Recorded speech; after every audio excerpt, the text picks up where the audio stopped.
Share with you today one of my favorite and unexpected breeds, the game hen. Here we have Pee-wee, who is fighting broodiness, but I wanted to talk a little bit about this breed.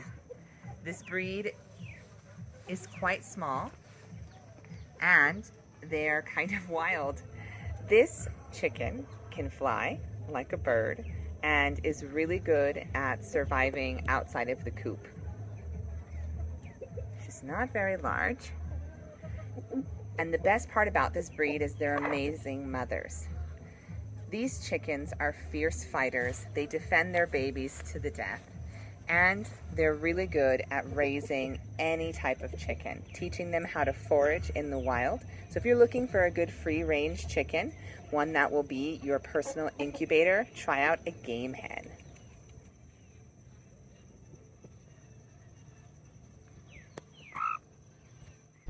First things first, let's dive into the history and origins of American game Bantam chickens. These miniature chickens have a rich heritage and have captivated poultry enthusiasts for decades, like myself. From their roots to how they've become popular in backyard flocks. Gotta let you in on what my research showed. So, the American game chicken, from which the American game Bantam descends, was developed for its fighting abilities. No, these chickens are fierce. So the practice of cockfighting has a long history and was prevalent in many cultures, and places like where I currently live, you can probably still find a cockfight. The American game chicken is known for its strength, agility, and its fighting spirit. My chickens, my hens, are no different. They are spitfires.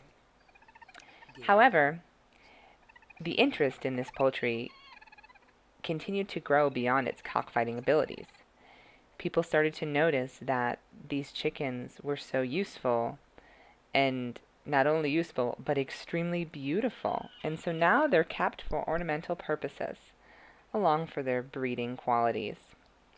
While the historical roots of the American game Bantam are linked to utilitarian purposes like cockfighting, it's important to note that modern breeders like myself are really just focused on maintaining these birds for exhibition, ornamental purposes, and as pets.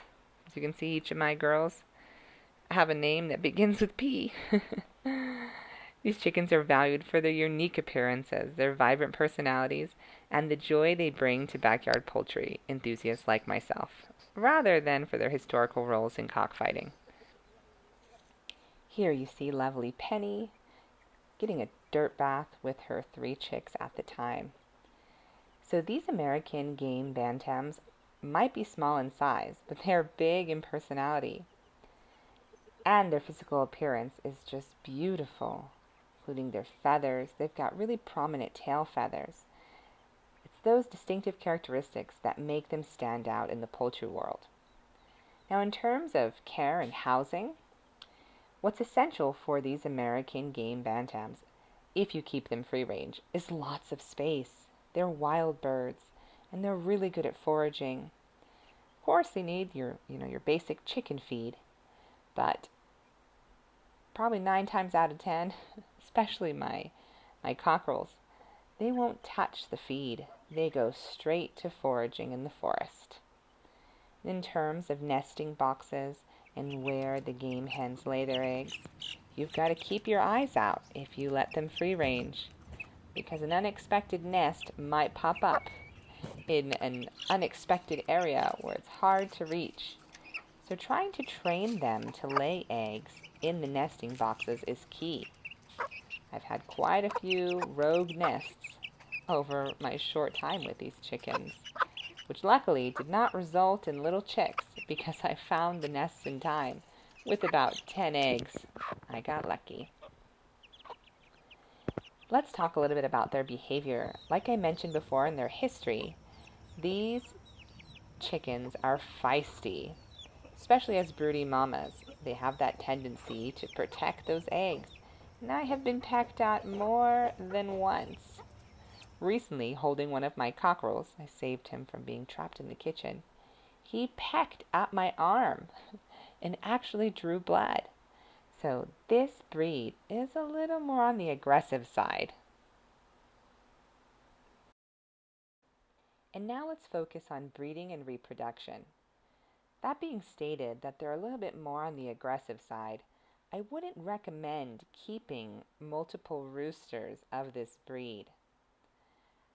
I had to give away already one, and I've got two more in line to give away just because they're really aggressive and they tend to draw blood from their brothers and sisters.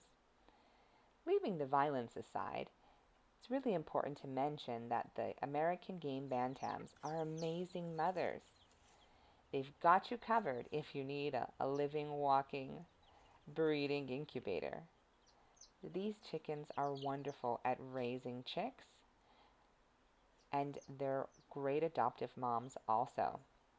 They have this instinct of going broody, in my case at least, 4 times a year. And since broody is contagious, once one American game bantam is broody, the other ones follow suit. So if you're looking to expand your flock, this breed is the perfect pick instead of using an incubator.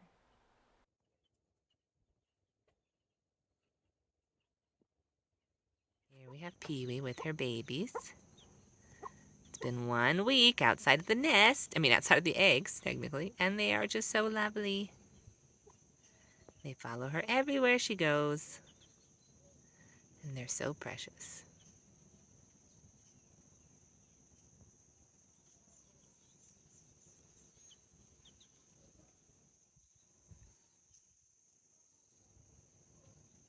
Thanks for joining me as I raged about how wonderful this breed is. I want to leave you with a short story if you do choose to free range with these American game bantam chickens. Like I mentioned before, they can fly. And when I first received these 3 girls, I was not aware of that until getting them to get in the coop became increasingly difficult because of their ability to fly long distances and stay up in the trees. In fact, the first night they stayed with us, the wildest one I have, named Pee-wee, slept in the tree above the coop. Luckily, nothing happened to her, but I learned my lesson quick to not spook them because they'll take off and fly. Thanks again, and I hope you enjoyed learning about the American game Bantam chicken, a breed I really recommend. If you found this information valuable, or maybe learned something new, or have something to contribute, go ahead and head on over to my channel, like and subscribe, leave a comment at the end of this video, and I'll get back to you. Thanks so much.